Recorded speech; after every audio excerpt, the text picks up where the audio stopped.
మేము ఏం చేస్తున్నామో తెలుసా, బరిస్తా చేస్తున్నాం. బిర్యానీలో ఒక హీరో ఇంగ్రీడియంట్ ఇది. బరిస్తా అంటే ఫ్రైడ్ ఆనియన్స్.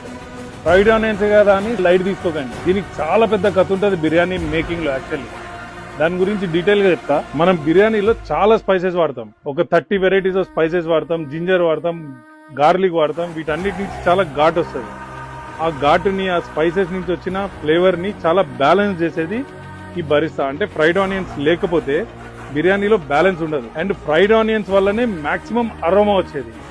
ఇప్పుడు ప్రాబ్లం ఏంటంటే ఈ బరిస్తా చేయడానికి చాలా గ్యాస్ ఖర్చు అవుతుంది. చూడండి, చాలా కష్టపడాల్సి వస్తుంది. అందుకనే కొంతమందిని ఎక్స్పర్ట్స్ అడిగితే వాళ్ళు ఏమన్నారంటే హైపర్ ప్యూర్ లో దొరుకుతుంది మీకు, కానీ దాంట్లో ఫ్లేవర్ చాలా తక్కువ ఉంటుంది. ఎందుకనంటే దాంట్లో మాయిశ్చర్ ఉండదు అండ్ కార్న్ ఫ్లోర్ కోటెడ్ గా వస్తుంది అనమాట హైపర్ ప్యూర్ లో.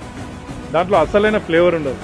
అందుకనే మా వాళ్ళు ఏం చేస్తున్నారు అని అంటే కష్టమైనా కానీ కట్టెల పొయ్యి మీద చేసి ఆ బిర్యానీ ఫ్లేవర్ ని ఎక్కడ తగ్గించకుండా మనం బిర్యానీ చేస్తున్నాం. ఫ్రెష్ గా తయారైన బరిస్తాతో బిర్యానీ ట్రై చేయాలని ఉంటే కనుక 3 AM నుంచి బెల్లందూర్ అండ్ సర్జాపూర్ కి చాలా దగ్గరలో కసవనల్లిలో మా బగారా బిర్యానీ కేఫ్ లో 3 AM నుంచి మేము బిర్యానీ సర్వ్ చేయడానికి మీకోసం రెడీగా ఉన్నాం. రండి, ట్రై చేయండి, మీరు 100% సాటిస్ఫై అవుతారు.